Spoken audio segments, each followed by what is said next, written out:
Sean bienvenidos una vez más. Pueden abrir sus Biblias en Romanos 1, versículos 1 al 7. Vamos a empezar esta carta que tiene como tema principal la justicia de Dios revelada al hombre. ¿Para qué? Para ser justo por medio de la obra de Cristo. Eso vamos a ir estudiando más. Vamos a proceder a la lectura entonces. Romanos 1, versículos 1 al 7. Dice así: Pablo, siervo de Jesucristo, llamado a ser apóstol, apartado para el evangelio de Dios, que él había prometido antes por sus profetas en las santas escrituras, acerca de su Hijo, nuestro Señor Jesucristo, que era del linaje de David según la carne, que fue declarado Hijo de Dios con poder, según el Espíritu de Santidad, por la resurrección de entre los muertos, y por quien recibimos la gracia y el apostolado para la obediencia a la fe en todas las naciones por amor de su nombre, entre las cuales estáis también vosotros, llamados a ser de Jesucristo, a todos los que estáis en Roma, amados de Dios, llamados a ser santos. Gracia y paz a vosotros, de Dios nuestro Padre y del Señor Jesucristo. Vamos a tener una palabra de oración. Padre Celestial, gracias por este privilegio que podemos tener de estudiar esta carta, Señor. Te pedimos, Señor, que nosotros podamos aprovechar, y sabemos que lo vamos a hacer, pues tu palabra es viva y eficaz, Señor. Tu palabra nos va a mostrar la realidad de este mundo, Señor. Así como nos mostraste con la carta a Primera de Juan, Señor, nos vas a mostrar el evangelio de Cristo en esta carta también. Cómo tú nos hiciste justos solamente de gracia, solamente porque hiciste una obra perfecta, Señor, por nosotros, y nos declaraste justos. Te pedimos que sea de gran aliento para nosotros y que podamos contemplar las verdades eternas, las verdades divinas, Señor, que aquí se explican, Señor. En nombre de Cristo Jesús, amén. Aquí va a comenzar con la salutación. En una carta, en esa época, siempre se comenzaba con una salutación. Casi en todas las cartas se empiezan así. ¿Quién es el que escribe la carta? Y luego, a los destinatarios se les menciona y se les hace un saludo. Gracia y paz a vosotros, un saludo. Y también generalmente se escribe un poquito más antes. Hay un mensaje que quiere decir. Pero generalmente eso es la salutación. Y en esta carta, Pablo hace una salutación muy grande porque es un libro es una carta muy grande que tiene como 16 capítulos, si no me equivoco, 16 capítulos.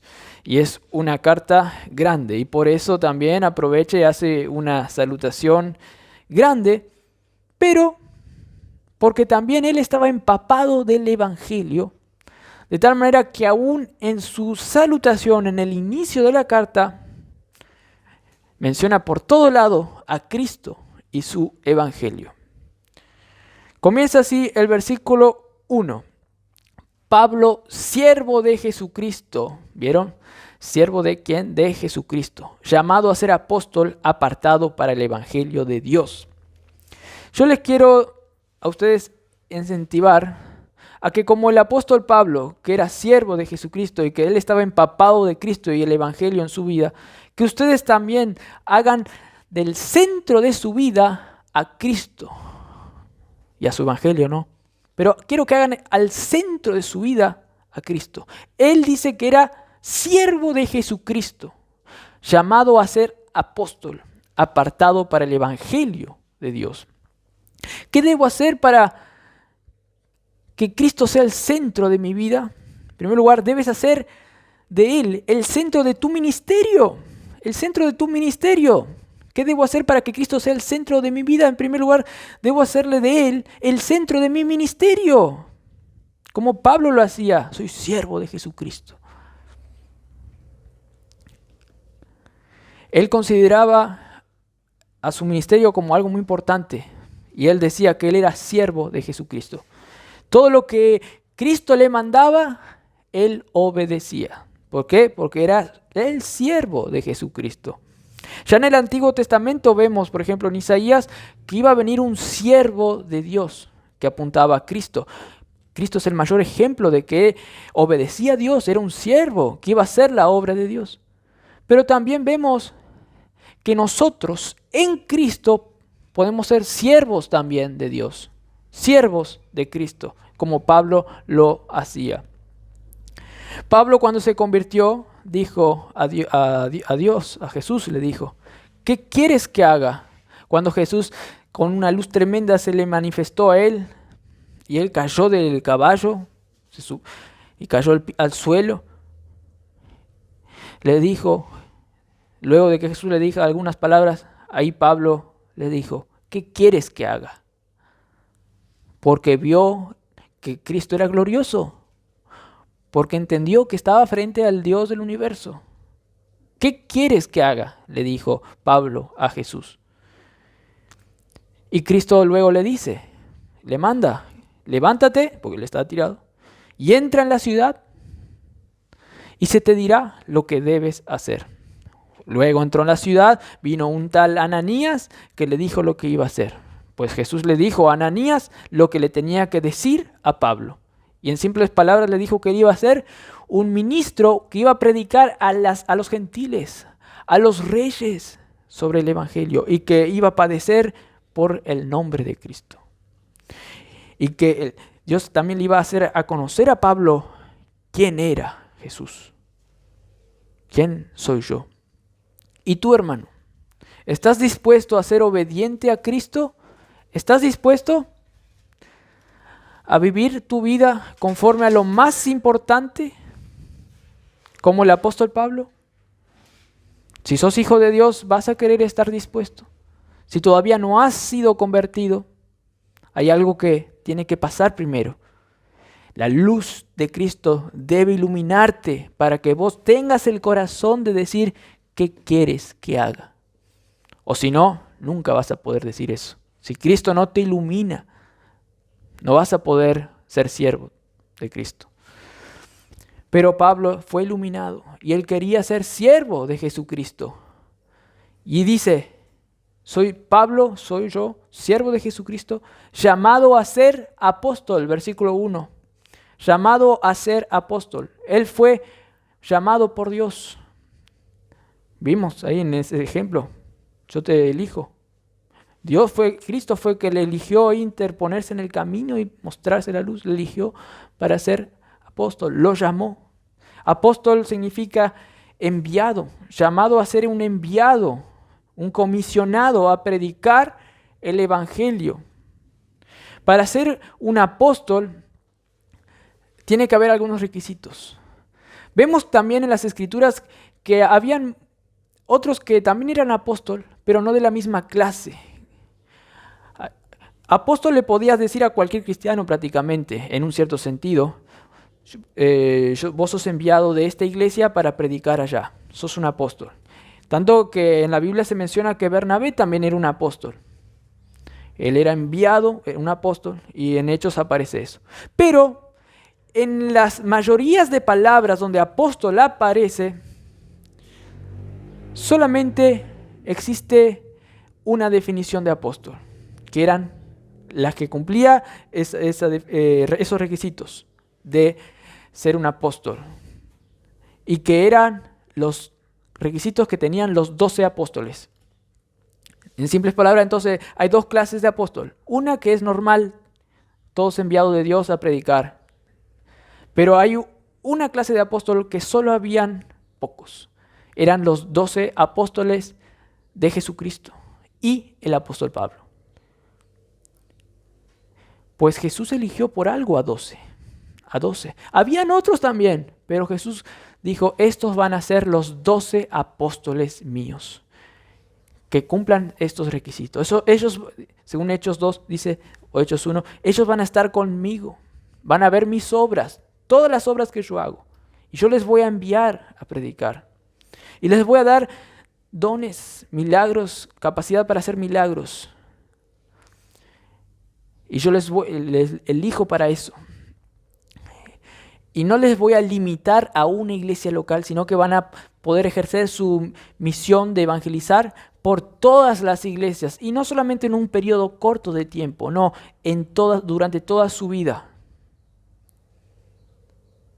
Y tienen que verme a mí, mis obras que yo voy a hacer, Jesús, podríamos decirle que dijo, y tienen que verme a mí resucitado. Eso según Hechos 2.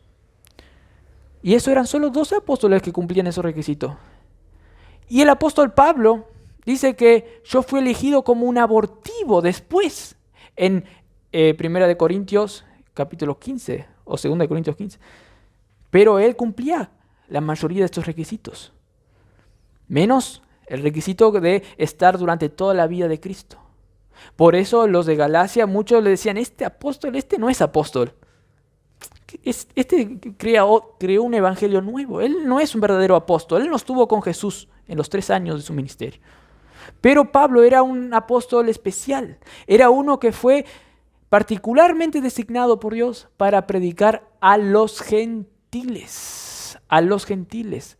A todas las naciones, no solo a los judíos. Sino que él tenía las características ideales para predicar a los gentiles. Él sabía griego. Él nació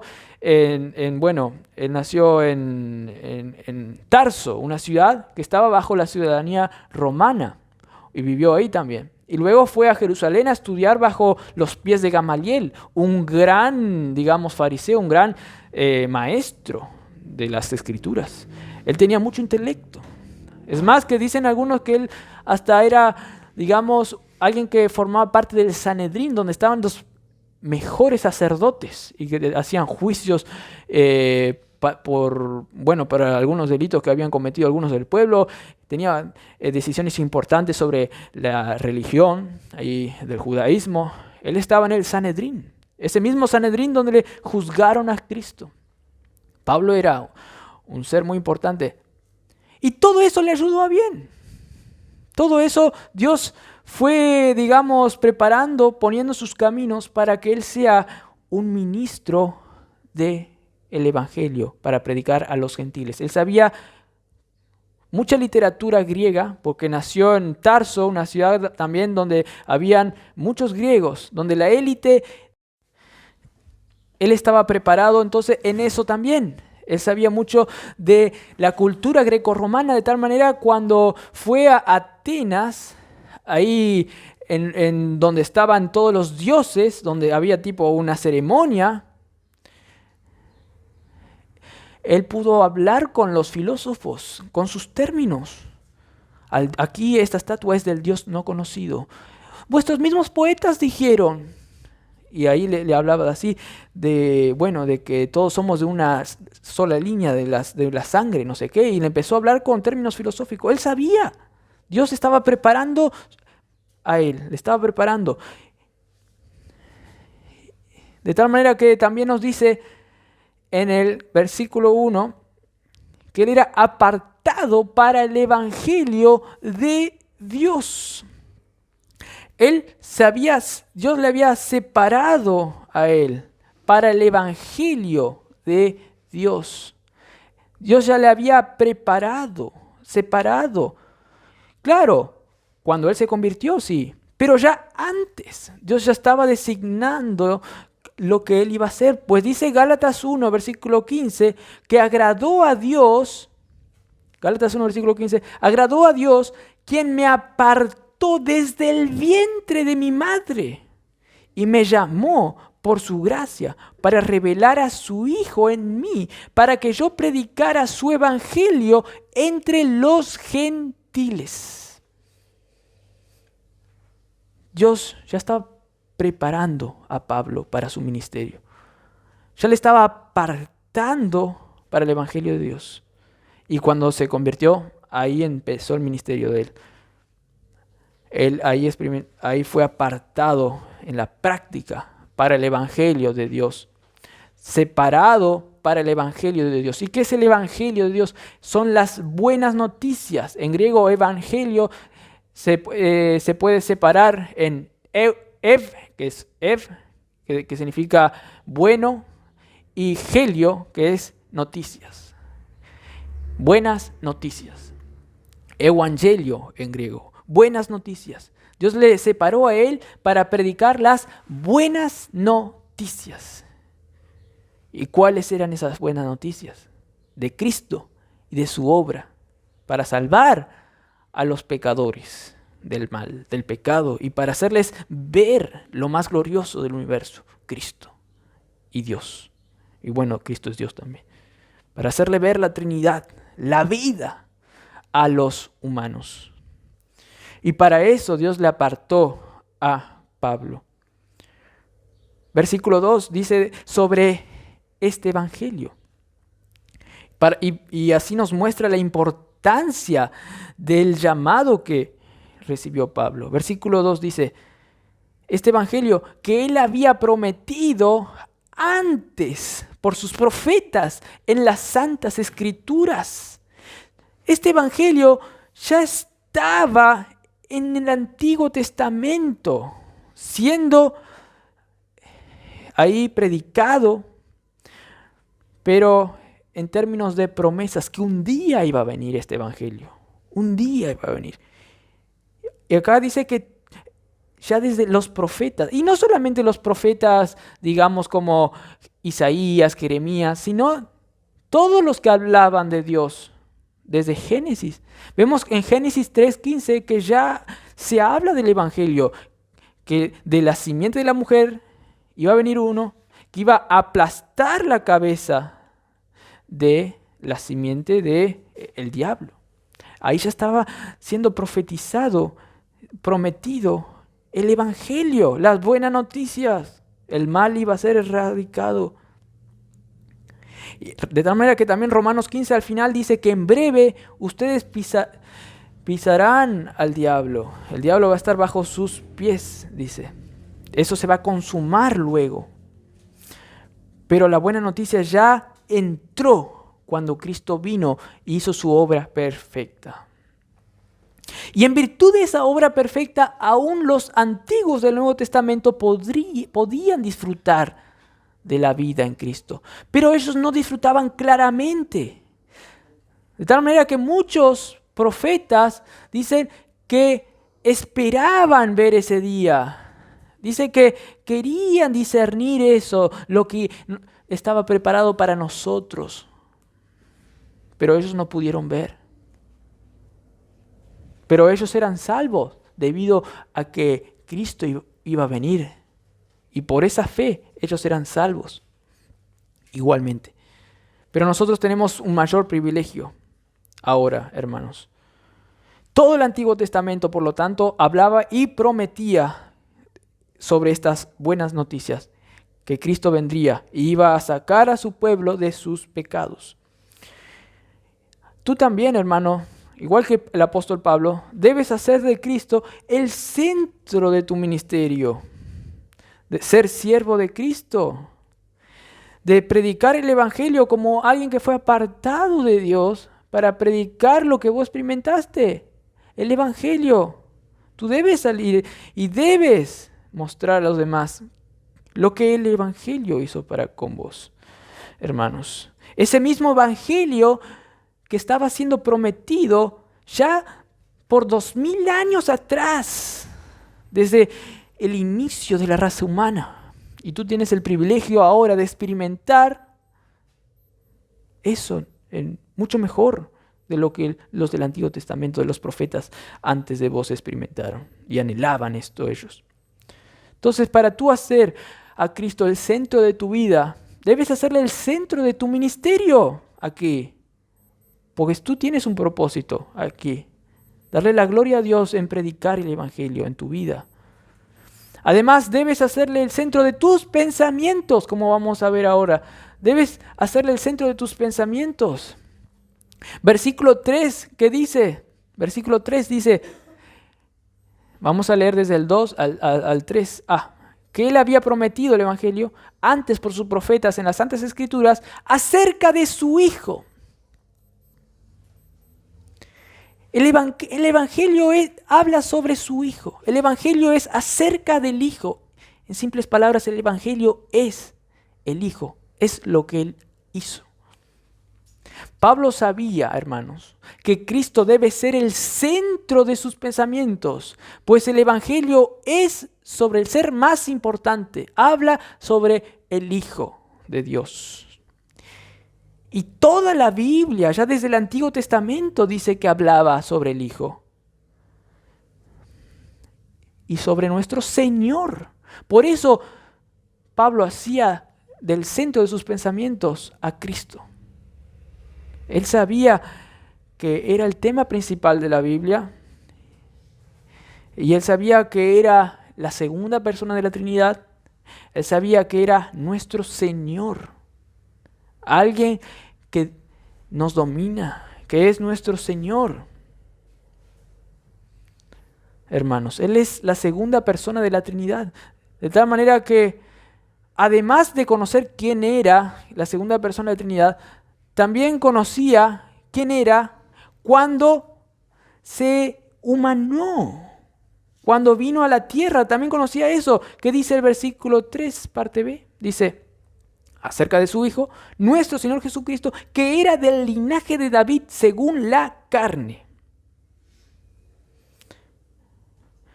Aquí el apóstol Pablo nos hace ver que ese Hijo, la segunda persona de la Trinidad, tuvo que venir a la tierra. Tuvo que hacerse como nosotros. Dice que era del linaje de David según la carne. Pablo comprendía, como se lo llama en la teología sistemática, Pablo comprendía el estado de la humillación de la segunda persona de la Trinidad. El estado de la humillación. Él no estimó ser igual a Dios como cosa que aferrarse, dice Filipenses 2.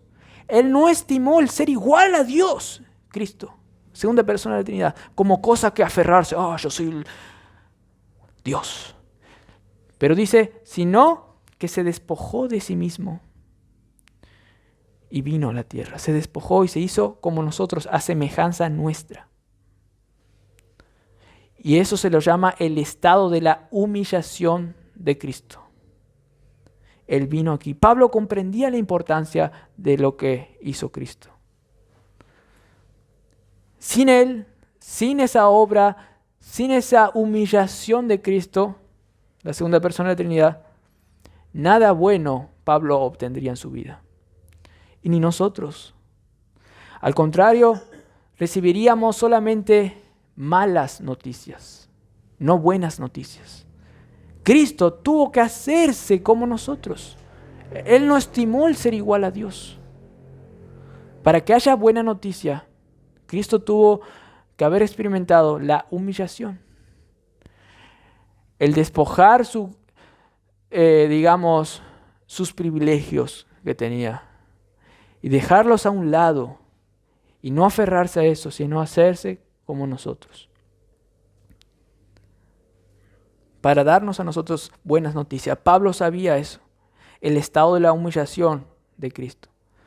Pero además de eso, además de que él tuvo que estar en la línea de David, como estaba prometido ya desde el Antiguo Testamento, y hacerse como nosotros según la carne, tomar nuestras, naturaleza que venía de Adán luego de caer, de pecar, ¿no? Pero Cristo era sin pecado, claro. Pablo sabía que también Cristo tuvo que ser exaltado. Tuvo que ser exaltado también. Tuvo que resucitar. Tuvo que pagar lo que nosotros merecíamos. Y luego resucitar, ya como alguien que no está más bajo la ley.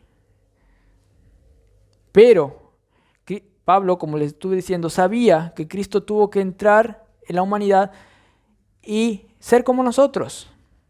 Tuvo que obtener nuestras miserias. No en el sentido de ser un pecador. No, Cristo no podía pecar.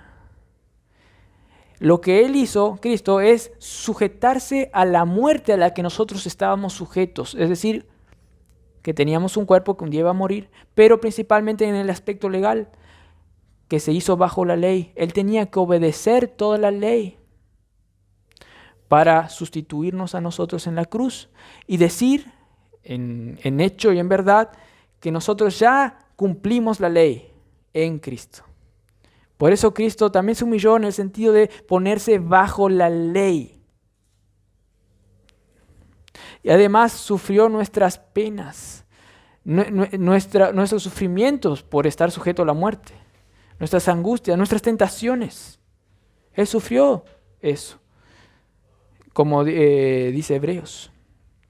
Entonces nosotros tenemos a alguien que nos conoce, tenemos a alguien que sabe lo que es ser humano, que es Cristo. Por eso Él vino en su estado de humillación. Pero Pablo también, como les dije, sabía la importancia que luego Él fue exaltado también. Salió de ese estado de humillación. Él ahora está muerto a la ley ya, Cristo. Porque ahí en la cruz nos mató también con Él a la ley, a esa ley que nos condenaba. Y nosotros también, por causa de Él, estamos muertos a esa ley que nos condenaba al infierno.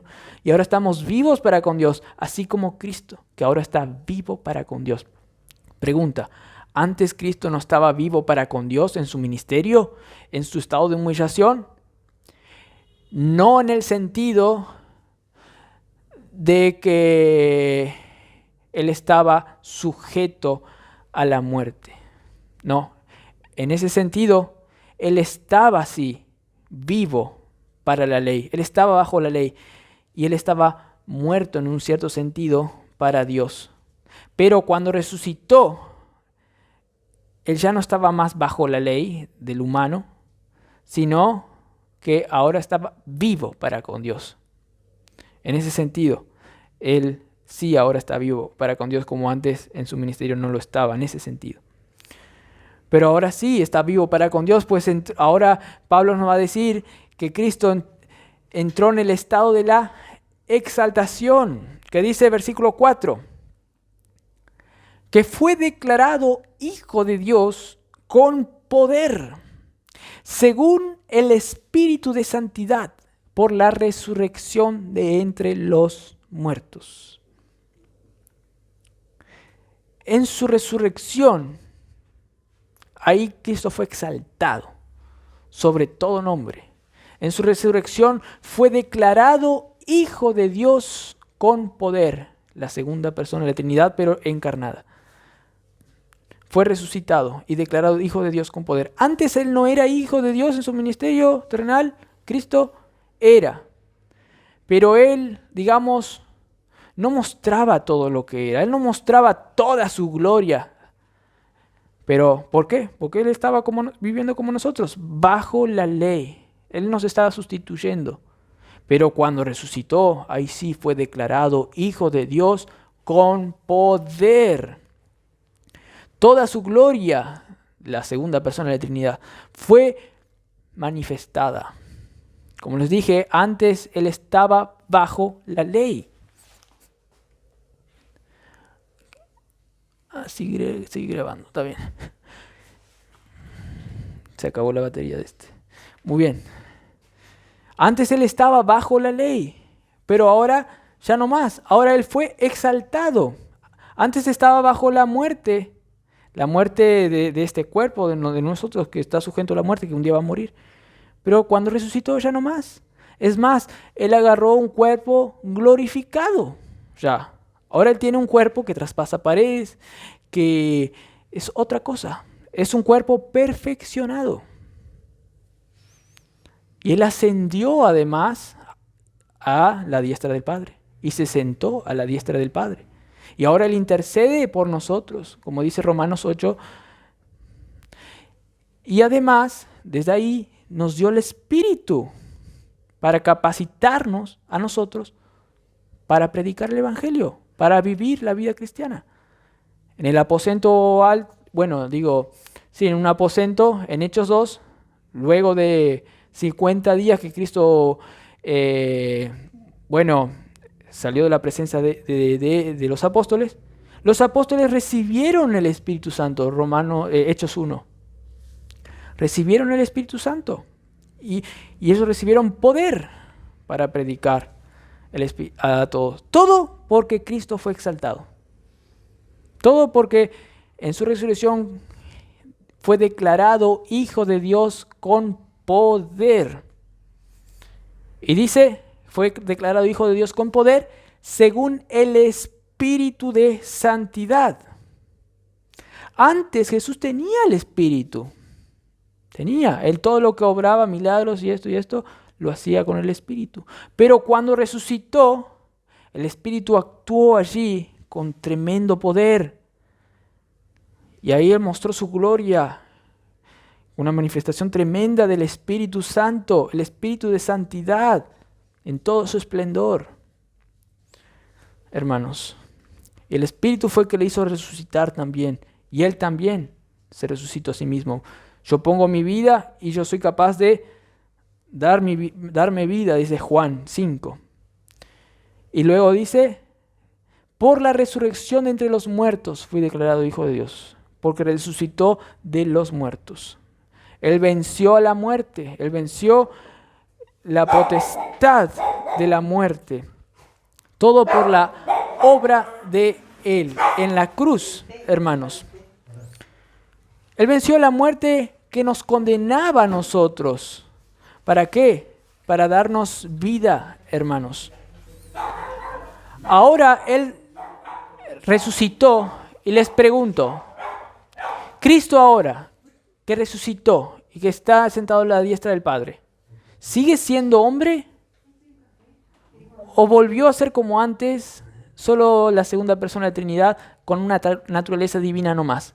¿O resucitó para siempre ser también un hombre como nosotros?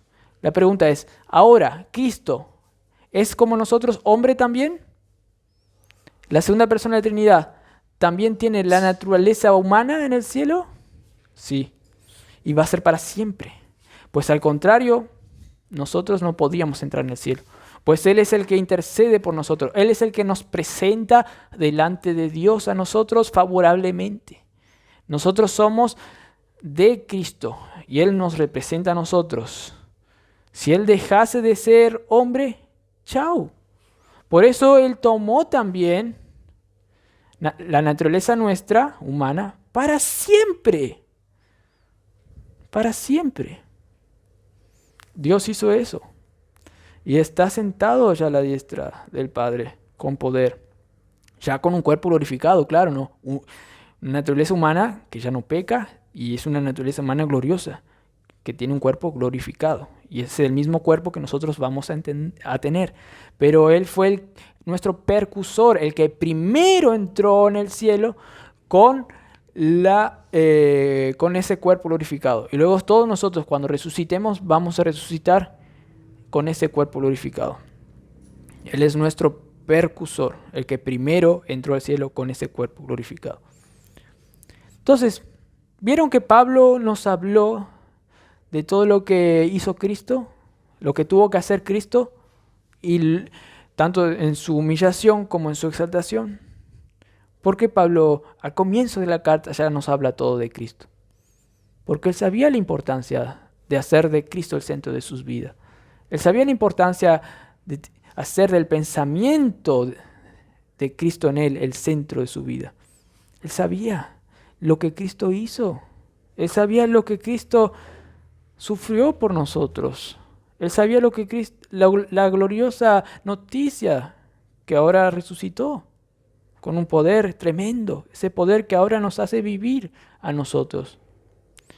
Pues, cuando Cristo resucitó, en la primera etapa de la resurrección que nosotros vamos a experimentar, en la primera etapa resucitamos espiritualmente. Ahora tenemos nosotros la vida resucitada ya, pero en la primera etapa, que es espiritualmente tenemos la vida resucitada.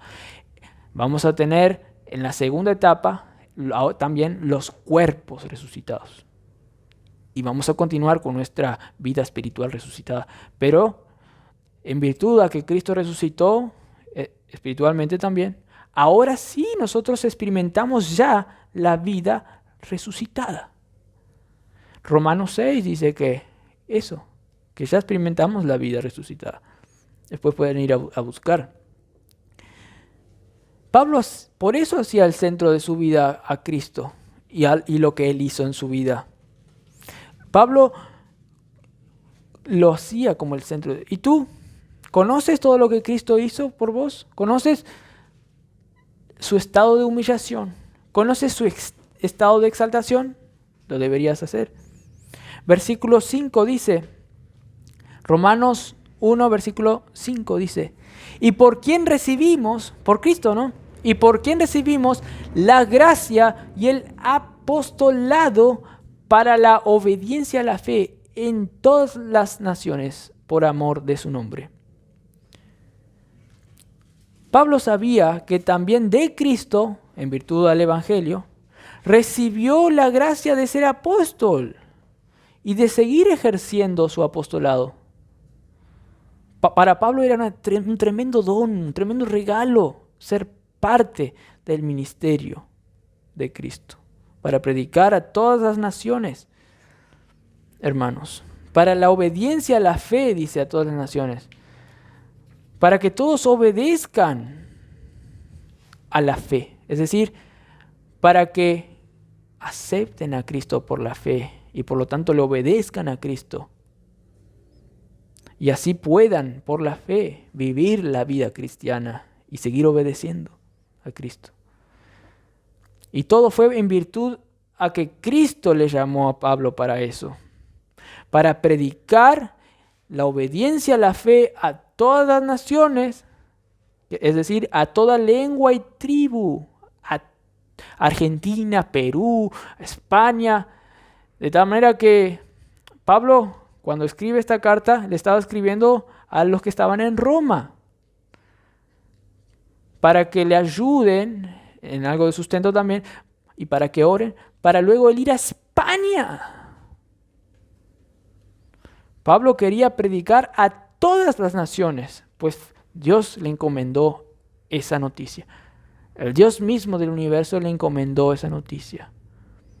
Ah, qué pérdida de tiempo, dirían algunos. Fue el Dios que le encomendó a eso, el apostolado, para predicar a todas las naciones.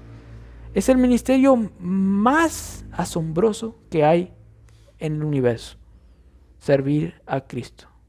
Ustedes que están aquí tienen el privilegio mayor de todos de los que están afuera aquí que no son creyentes, de servir a Cristo, predicando el Evangelio. Ese es el ministerio más prestigioso, el único ministerio que va a permanecer y que va a ser recordado por la eternidad. No quién ganó la Copa América o quién ganó el Mundial, eso no va a ser recordado por la eternidad. Tal vez por los tiempos acá en el mundo, pero luego este mundo va a pasar, como vimos en 1 de Juan. Pero por la eternidad, ¿qué va a ser recordado? ¿Qué ministerio va a ser recordado? Y Pablo tenía ese privilegio de predicar como apóstol a todas las naciones. Dice, por amor de su nombre fue que Cristo le encomendó esa tarea, por amor de su nombre. Dios nos bendice con ministerios, con la vida cristiana, no porque nosotros seamos buenos, sino porque Dios se ama a sí mismo. Por amor a Él mismo, Dios nos bendice. Les explico esto con otro pasaje en el Antiguo Testamento que Dios usa esos mismos términos, por amor a mi nombre. Ezequías pidió a Dios que los asirios salgan y no les amenace a ellos una nación que no venga y haga desastre en su nación. Ezequías oró a Dios que no pase eso. Y recibió una respuesta de Dios. Y Dios le dijo, por amor a mi nombre y a mi hijo David, yo te voy a escuchar y te voy a ayudar. Solamente Dios nos va a bendecir, no por lo que hacemos, sino por amor a Él mismo.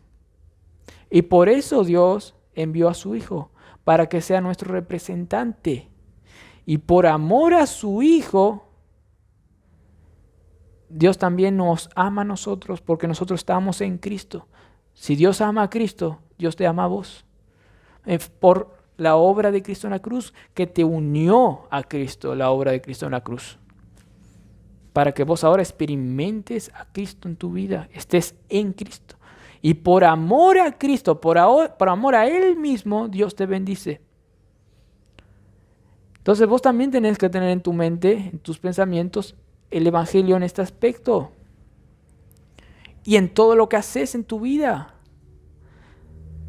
Vos vas a predicar el Evangelio, esa gracia de predicar el Evangelio, no porque vos seas bueno, sino porque Dios ama a Cristo y vos estás en Cristo. Y por eso Él te da la capacidad para predicar con poder, por medio del Espíritu Santo. Y tú debes hacer de Cristo tu pensamiento, el centro de tus pensamientos, para que este pensamiento de la gracia de Dios te haga ser eficaz también en tu ministerio.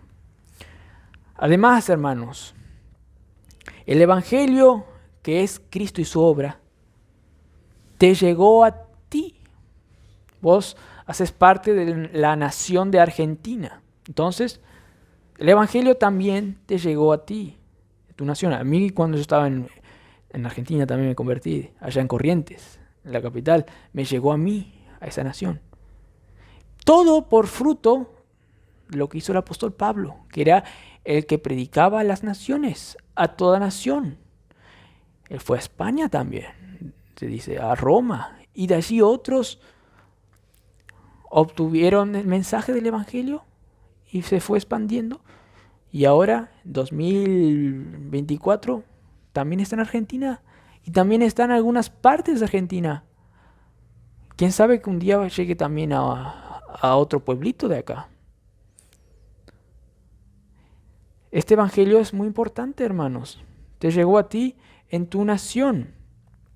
Versículo 6, que dice, entre los cuales estáis también vosotros, llamados a ser de Jesucristo.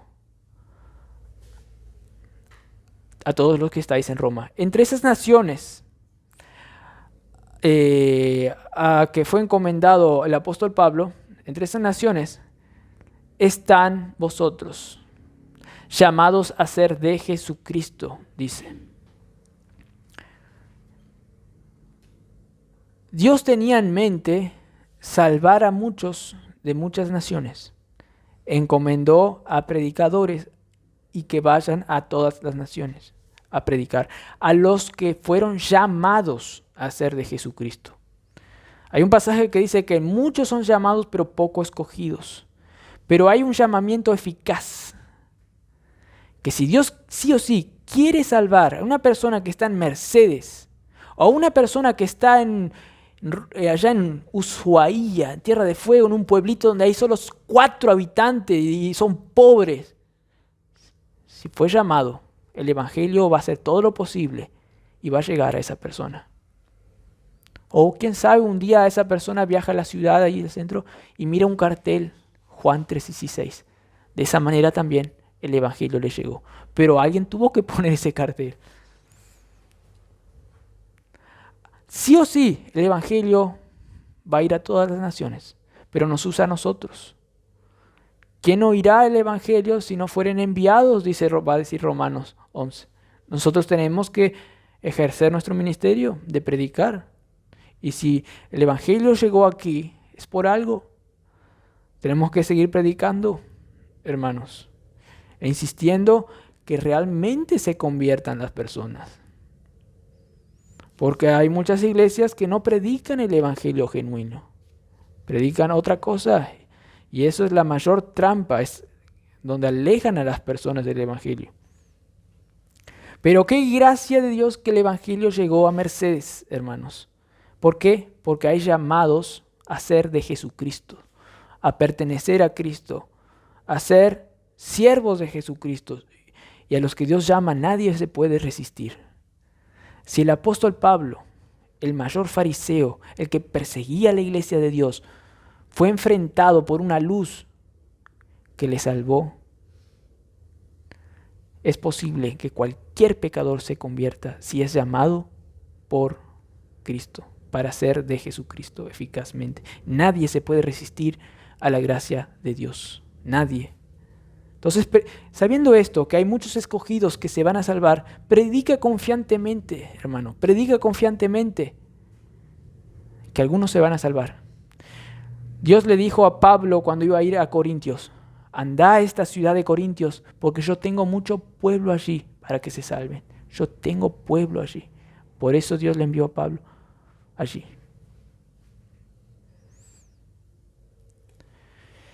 Versículo 7, Pablo sigue diciendo, a todos los que estáis en Roma, amados de Dios, llamados a ser santos. A los convertidos que están en Roma, Pablo les dice que son llamados de Dios, llamados a ser santos y amados de Dios. En primer lugar, amados de Dios. En el contexto de las Escrituras vemos en Efesios que Dios ya les amaba a estos desde antes de la eternidad. Era un amor eterno, estos que iban a ser salvos. Dios ya le amaba a estos desde la eternidad. Y cuando vino el tiempo que ellos se convirtieron, ahí se aplicó más el amor de ellos en su vida.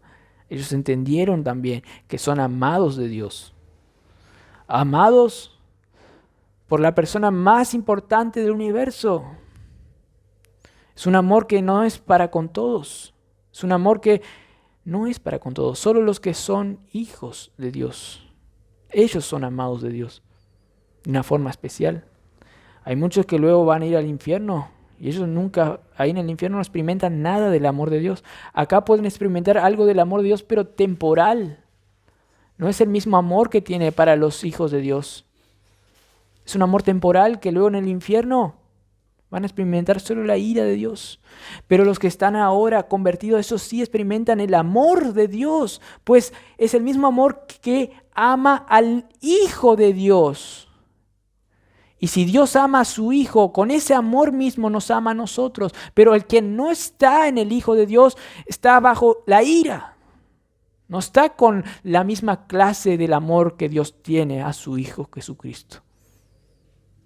Hay muchos que dicen acá, Dios es amor, Dios te ama mucho a vos con el mismo amor. No, no es mentira. Dios ama solamente a aquel que está en Cristo de una manera gloriosa que le va a llevar a la eternidad, al cielo. A los otros no le ama de la misma manera. Esto está de tapa a tapa en las Escrituras. Pero qué privilegio que tienen los que son amados de Dios. Esto nos debe llenar de gozo. Yo soy un elegido. Si sos creyente, ¿no? Yo soy un elegido, yo soy amado de Dios. Este es un gran privilegio. Y además dice, llamados a ser santos. Participar de la santidad. En otra traducción dice que son santos en virtud de ser llamados. Porque sois llamados a estar de Jesucristo, entonces llevan una vida de santidad y ya son santos a la vista de Dios perfectamente, por causa de que fueron llamados. Pero en esta vida también nosotros somos llamados para ser cada vez más santos, y cuando llegue la segunda venida de Cristo, cuando estemos con cuerpo glorificado, ser santos completamente, sin pecado, apartados para Dios completamente. Y a ellos les dice Pablo, gracia y paz a vosotros. Gracia, que experimenten la gracia de Dios y la paz de Dios. Todos los que no están con Cristo están en guerra, pero los que están con Cristo están bajo la paz de Dios.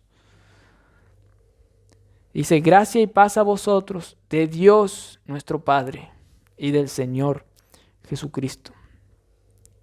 Hermanos, nosotros debemos estar conscientes de esto. Debemos hacer que Cristo sea el centro de nuestra vida. Que estemos empapados de esta realidad de tal manera que, como Pablo, hablemos desde el comienzo de nuestra charla, por así decirlo, sobre Cristo y su Evangelio.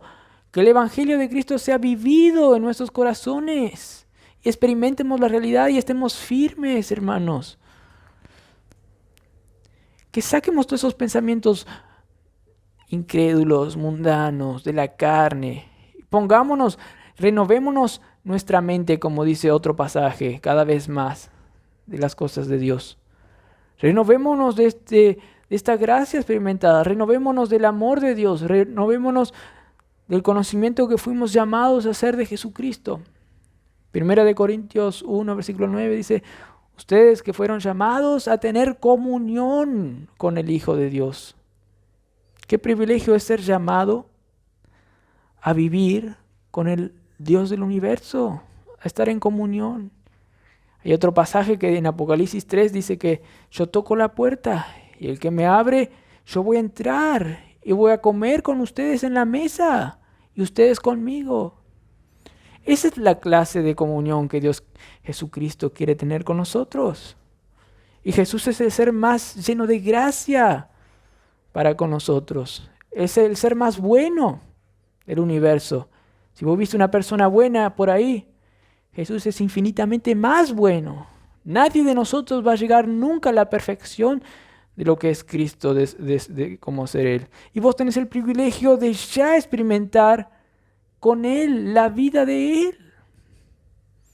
Llenate de ese pensamiento, que Cristo sea el centro de tu vida.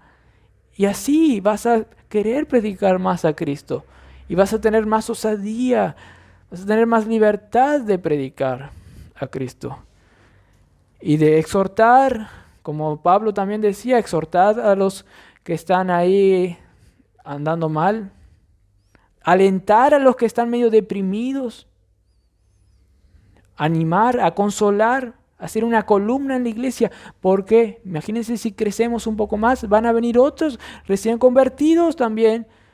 Y ellos van a estar dudando también en el Evangelio. Y vos podés ser, si estás firme, podés ser una columna para ellos y con amor enseñarles. Y por ejemplo hoy, hay muchos que faltaron hoy. Vos también podés ser luz para con ellos. No precisa llamarle tal vez, ¿no? Tal vez sí, pero cuando vienen acá, tratarle bien, etcétera. Hay muchas formas de consolar y a veces hay que exhortar también. A veces tenés que decir, mira que no, así no. Y a veces hay que orar a Dios, encomendar a Dios que Él es que hace justicia. Nosotros por nuestra propia fuerza no podemos hacer nada. A veces hay que orar nomás a Dios. Por eso debemos empapar nuestra mente de Cristo del Evangelio para crecer más y ser de ayuda. Y ser ayudados también. Pues el mismo apóstol va a decir luego que yo quiero ir a ustedes que están en Roma para yo edificarles, pero también para que ustedes me edifiquen a mí. Hay que tener también un espíritu humilde de querer ser ayudados también, hermanos. Y el que vive con este privilegio va a vivir la vida gozosa, va a vivir una vida distinta y va a estar en un correcto crecimiento en la vida. Y cada vez más no le va a gustar las cosas del mundo, las cosas feas que le traen destrucción, tristeza. Y va a enfocar cada vez más en lo que importa y va a tener más paz, gozo y vida, hermanos. Vamos a tener una palabra de oración. Padre Celestial, gracias por este privilegio que tenemos en comenzar, Señor, la carta a los romanos, Señor. Gracias porque tú fuiste, Señor, humillado para vivir, Señor, y saber lo que nosotros experimentamos. Tú sufriste nuestras tentaciones, Señor. Tú sufriste nuestros padecimientos por estar en este cuerpo que se muere, Señor. Y tú sufriste todo y viviste bajo la ley para luego rescatarnos de esta ley, para matarnos a esta ley, Señor. Y luego tú fuiste exaltado y te sentaste a las diestra del Padre, intercedes por nosotros y nos das el Espíritu, Señor, para vivir la vida cristiana. Gracias porque eso ya estaba planificado desde antes de la fundación del mundo, Señor. Te pedimos que nosotros seamos siervos eficaces, Señor, y que prediquemos y lleguemos el Evangelio de Dios hasta los más confines de la tierra y aún hasta las casas más lejanas de acá de Mercedes, Señor. Y a las personas, Señor, que tú elegiste para que sean salvas, Señor. Te pedimos que seamos eficaces, Señor, en eso y que entendamos el privilegio de ser ministros tuyos, Señor, como Pablo lo entendía, Señor. Que veamos el privilegio no de tener el mejor trabajo que nosotros queremos, o no de tener una buena familia, etcétera, sino de ser ministros, siervos de Jesucristo, Señor, llamados a predicar el evangelio del Dios del universo, Señor, pues eso es lo único que va a permanecer por la eternidad. ¿Quién se va a recordar de los Juegos Olímpicos? ¿Quién se va a recordar de las copas del mundo? ¿Quién se va a recordar de las hazañas del hombre de viajar a la luna, etcétera? En la eternidad eso no vale nada, Señor. Y ni lo que los creyentes hacen por sus propias fuerzas carnales. Eso va a ser quemado como es quemado el heno y el hojarasca, Señor. Pero lo que hacemos en Cristo, Señor, lo que servimos en tu ministerio por las fuerzas tuyas, eso va a permanecer por la eternidad, Señor. Y la eternidad ya se acerca, Señor. Este mundo pasa. Hay muchos que solo vivieron poquito y ya están allá en el cielo. Hay muchos que hace 2000 años ya están contigo, ya hace 2000 años atrás ya fueron allá al cielo, Señor. Y hay algunos que hace 100 años atrás ya fueron contigo también. Nosotros capaz que tengamos a lo máximo 80 años más de vida o 70, 20, Señor, pero esos años se pasan y solo va a permanecer en el cielo por la eternidad lo que hicimos en ti. Que tengamos un corazón dispuesto a obedecerte como Pablo. ¿Qué quieres que haga en tu ministerio, Señor? Que entiendamos más entonces la gloria de Cristo, lo importante de servir a Cristo. Como decía Jesús, en los negocios de mi Padre me es necesario estar. Que entiendamos lo espiritual, Señor. Pues así vamos a experimentar la vida, Señor. De otra manera no, Señor. Gracias por esta carta, Señor. Y te pido, Señor, que tú obres en nosotros, pues sin tu obra en nosotros no vamos a poder entender esta carta, Señor, y no vamos a poder aplicarla, Señor. Pero, Señor, te pedimos que tú estés en todos los domingos con nosotros, que vamos a exponer esta carta a los romanos, Señor. Y te pedimos que sea eficaz tu obra en nosotros, Señor. Que tengamos un corazón dispuesto a conocerte, Señor, cada vez más. Y si te conocemos, tú nos vas a ayudar a obedecerte, Señor. Porque tú sos poderoso. Solo hay que creer y no ser incrédulos, Señor. No querer confiar más en nosotros. Te pedimos, Señor, que tú obres en nuestros corazones y de las personas que hoy no pudieron venir, Señor, también. Que seamos representantes del Dios del universo en la tierra, en este momento que tú nos das el privilegio de vivir para tu gloria y que podamos luchar contra nuestra carne, restos de carne, contra las huestes potestades celestiales que quieren opacar tu ministerio, quieren opacar el reino de Dios que aquí en Mercedes ha llegado por medio del ministerio de esta iglesia, Señor. Muchos ya se levantaron en contra de este ministerio, Señor. Pero tú nos haces seguir por tu gracia. Y que nos sigas haciendo seguir firmes, Señor, hasta la muerte. En nombre de Cristo Jesús. Amén.